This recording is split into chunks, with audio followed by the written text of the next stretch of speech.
Hello everyone, and welcome to part 4 of my turning a alternator into a brushless DC motor series. This video we're going to be going over the electronics.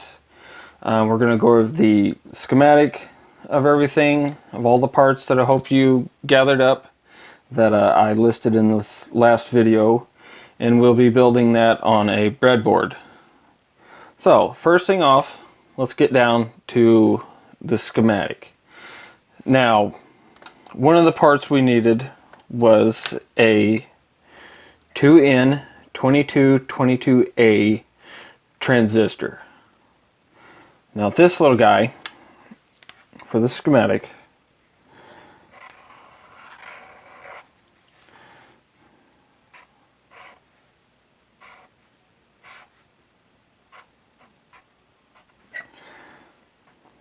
now this is our base, the collector, and the emitter. Now the base connects to our 1K resistor that we had. A squiggly line, that's the symbol for a resistor. And then this will connect to pin 12 on our Arduino.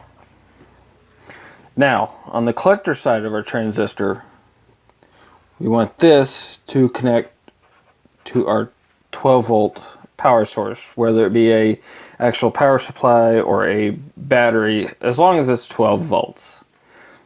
Now our emitter side, that's our power coming out. When the Arduino puts 5 volts to the base, that turns the transistor on, letting the 12 volts flow through it. So basically a transistor is just a switch. Now the transistor we connect to our relay. Now relay has a switch in it and a magnetic coil in it. So the base side of our transistor connects to that magnetic coil. And I will show you how to, if your relay does not have it on it, marked on it, which one is which, how to figure out which one of these connections is your coil or your switch side of your relay, whether it be a automotive relay like this or the little relay that I am using. Now our relay, also on it, we need, going across it,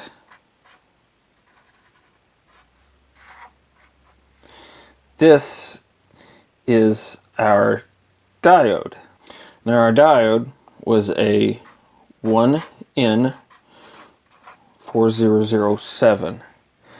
Now the diode on the little guy, I probably won't be able to see it on here, but on one side of the diode it has a gray band all the way around the diode.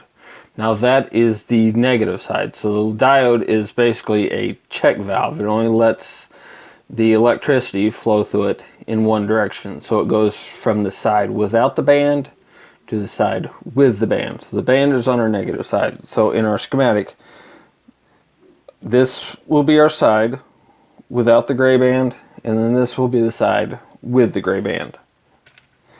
Now this will go to our ground. Now on a relay, we take 12 volts, we go in, and this is a normally open relay. So as it just sits here, the contacts inside this relay are a open circuit, so they're not turned on. So the way we show that is like this. So when the coil is energized, it closes the contacts on the relay. And this will go to our field coil on our alternator. And then the other side of our field coil on our alternator will go to ground. Now the LED if you want a visual reference, which is something I kind of like to do, to see if the relay is on or off just by visually looking, what we can do there is we can come off of here, and this is our 1.8K resistor. Now, you could use other sizes. The 1.8 worked best for me for what I could see. And then this goes through our LED, and then this also goes to ground. So here's how this works. We have 12 volts. The Arduino sends power to the base side of our transistor, turning it on. So our 12 volts flows through the transistor and energizes the coil in the relay. Well, that turns the relay on, closing the contacts. So that lets the 12 volts then flow through the relay and then powering our field coil in our alternator. And also that is going through and powering our little LED so we can visually see.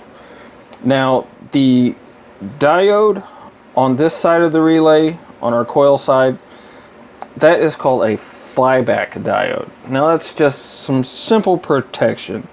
Now a coil like this, it will store energy in it. It will store power.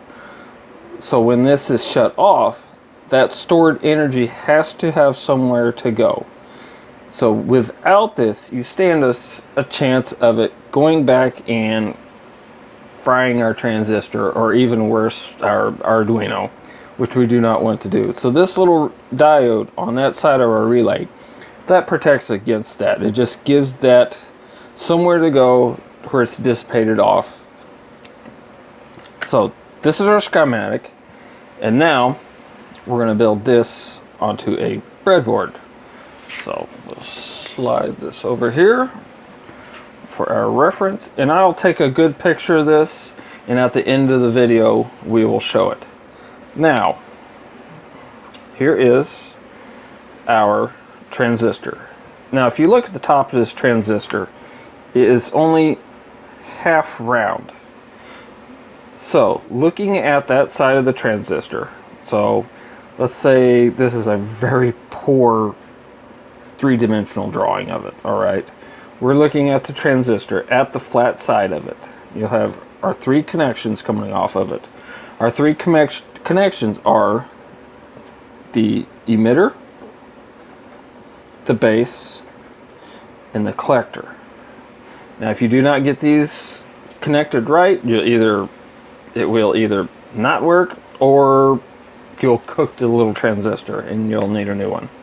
So I'm just going to pick a nice happy little spot here on the breadboard for it. So then we use our 1K resistor. I'm going to hook this up first. So I'm going to jump. Now, before we do this real quick, let's just breadboard. Now, a breadboard, all these holes going this way on the sides are connected. Now, they're not connected through the middle here. They're just connected, these 5 holes here, these 5 holes here. Each side here is separate, but they're connected in this way. Now, there are other breadboards that has other connections for, you can wire it like power or something, that will run the length of it this way. My little breadboard here does not. So, now that we got that figured out, let's take our 1K resistor.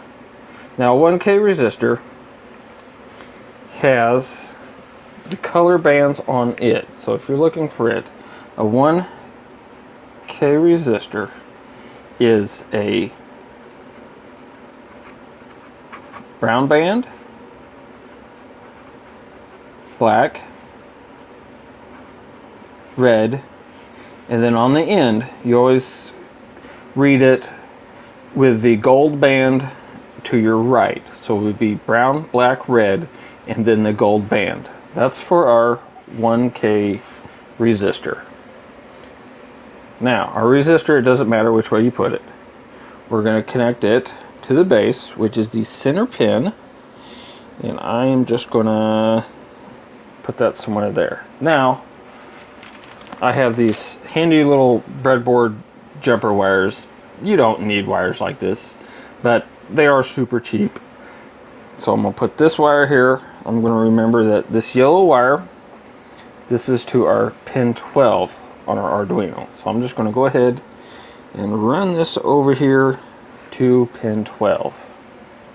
Now, also I did not show on this here is our Arduino will also have to be grounded to this. So we can have a ground here for our Arduino. So that way everything's grounded together. You want everything commonly grounded. So there we go. Now we have from the Arduino into the transistor. Now we're going to connect from the transistor to 12 volts. Now I have a nice little red jumper here for that one. So our 12 volts goes to the collector. So that'll be the very left hand pin. And this will go to our 12 volt power supply. Now on our other side, the emitter side, we're going to connect to our relay. Now this relay is not marked.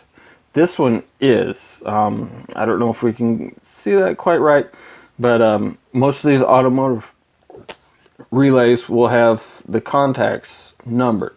It have the coil, and then it have the contacts there, and then on the bottom side you'll see beside each connection here the corresponding number. Now this relay is a single pole double throw.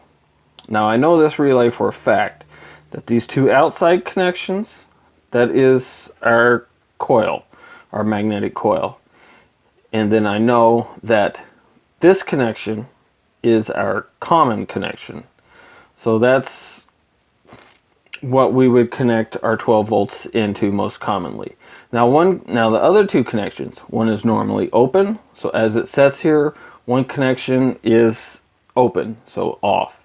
And then the other connection is normally closed, so as it sets here, it is normally on. So we'll have a connection through here, but not here until it's turned on, and then we'll have a connection here and not here. So hopefully that made a little bit of sense.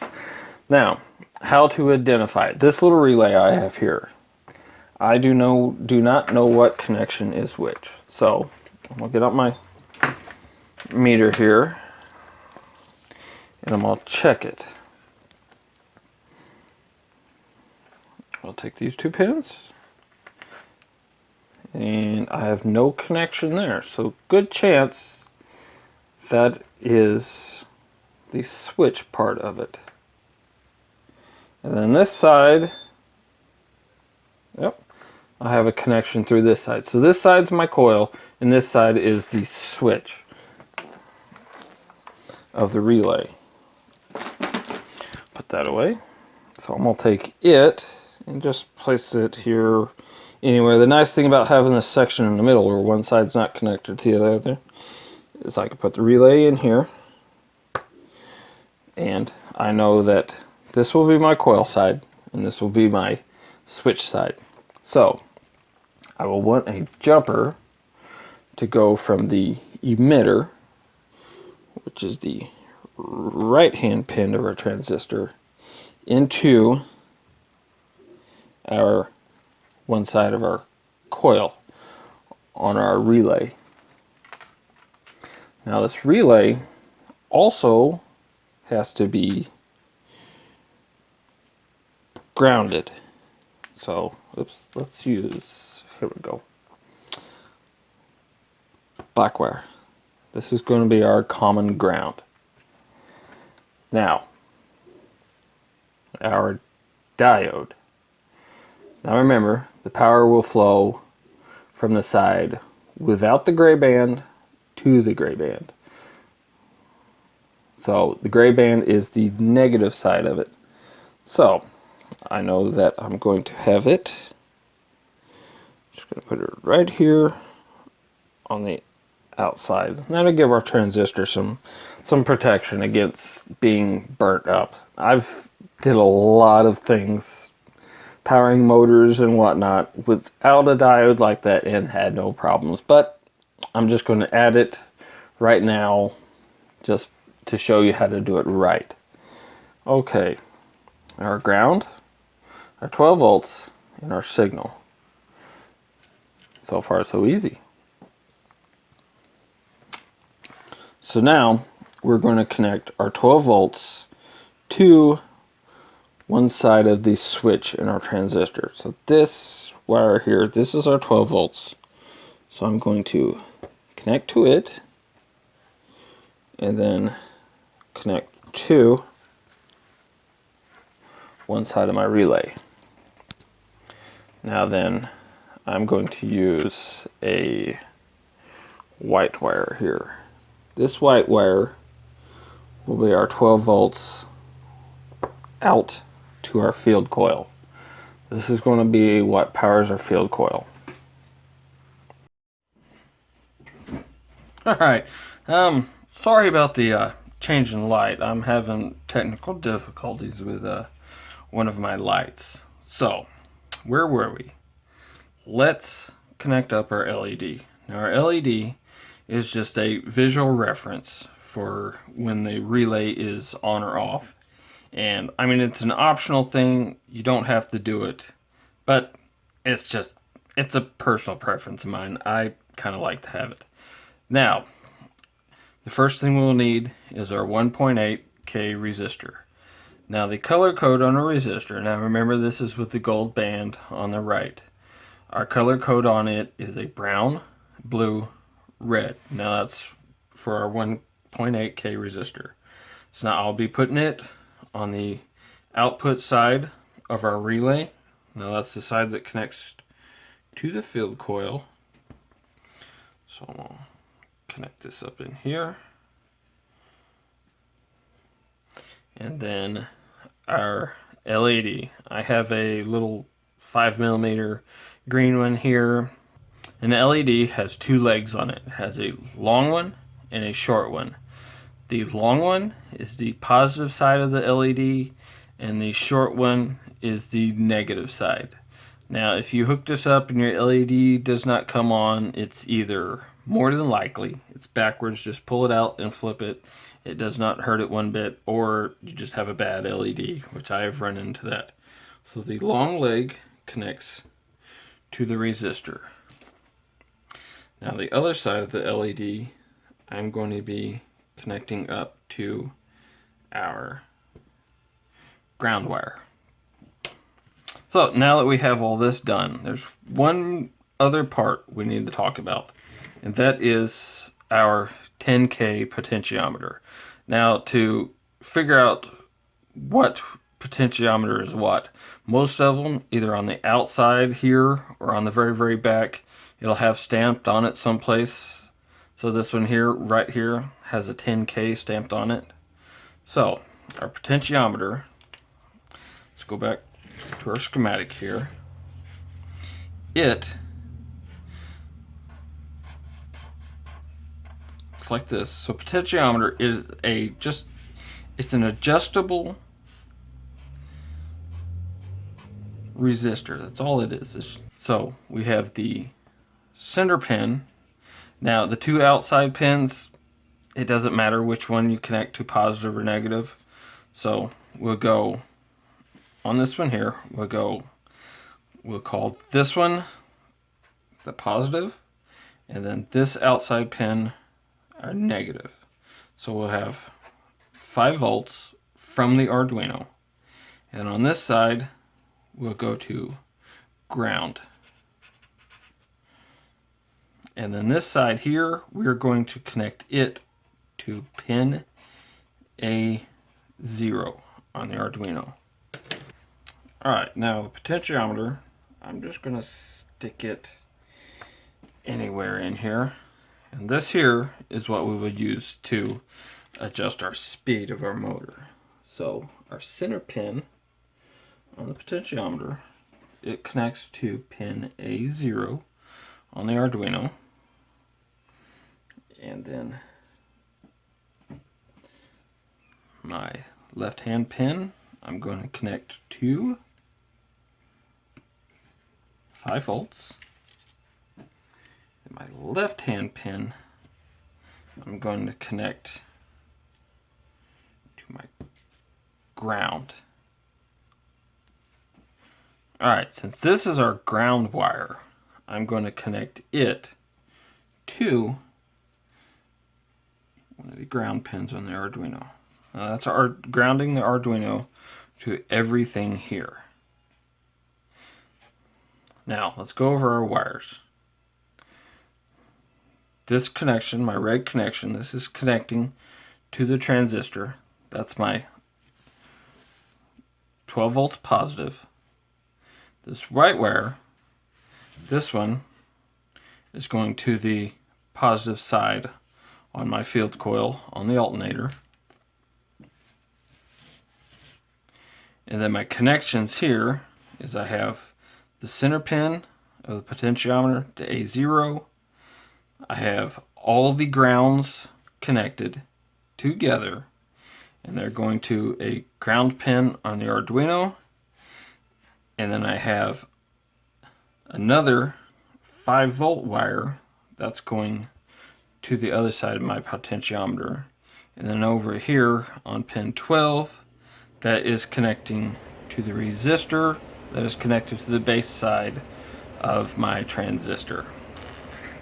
Now that we have everything connected up here, I'm going to do something with my 12 volt and my field coils. Now I can't just hook these wires up right here. I'm going to do this a little simpler. I have these little screw terminals. These are great. I like to keep a bunch of these on hand because I use them all the time in various projects. So I'm going to use one here. I'm going to put one down here on this side, right there. Now that is going to go to my field coil connection. Onto the right hand side, I'm going to connect it up from my positive side to the field coil. Then I'm going to add another wire here, and I'm going to tie that into the ground side. So both sides of my field coil I will connect into right here. Now I have another one here that I'm going to place over here. Now this one here will be for my 12 volt power supply. So the right hand side here I'm going to put as my positive, and then the left hand side I'm going to put in as a ground. And then this here will be my negative side of my power supply, and I'm going to tie that into all the grounds. All your ground sides for your potentiometer, for your field coil,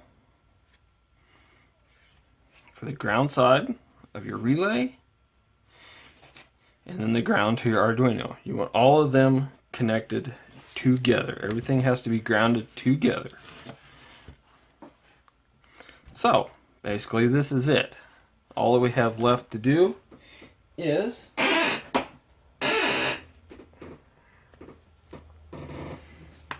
take our alternator, take our field coil. Now this will not matter which one of your two brushes on your field coil that you connect up. And I'm going to connect these into here. And that will be all the connections I need right now for the alternator. Now then, let's get into connecting our speed controller to our Arduino. Now speed controller will have 3 connections. Some of these will slightly vary the color wise, but most common is a black, a red, and a white. Now I saw ones to where I want to say the white is orange and the red is brown. I saw some wear it up that way. But our black wire is our ground. Our red wire, that's 5 volts from the speed controller. Now you can use that to power the Arduino. That won't hurt nothing. or we could just leave it unconnected. And I'm going to leave that, the red wire, the center one, unconnected. And then our white wire on this Arduino here is the signal wire. So I'm going to connect it to pin 9. So let's add this on here. Our ESC. Our black wire is ground. The red wire, we're not using it. And the white wire is going to pin 9. So I've got my pin 9 connection. And then for my ground side, I'm going to ground it to one of the ground pins on the Arduino. Now that's it for the speed control. That's really, really easy. So everything we have right here is all the electronics to run the alternator as a motor. The only things I will have to do is connect up my 12-volt power supply and connect the field coil of the alternator up, and that is it. So all of this is our electronics side for our alternator to motor conversion that we are working on. So in the next video, we're going to get into the code for the Arduino. Don't let that scare you off. It is very easy to do, and I will offer that code up for you to freely use and change and do as you will. So hopefully none of this was too confusing and it all made sense. At the end of the video, I will add a few seconds of a picture of our schematic here so you can pause on it and copy it down, look at it, whatever you want to do, and use it to build all this. I know my breadboard skills here, this is not the prettiest. I'll add some pictures of it too, just something for you to reference to. So if you have any questions, please ask and I will do my best to help you out. So until next time, have fun, and I'll see you later. Thanks.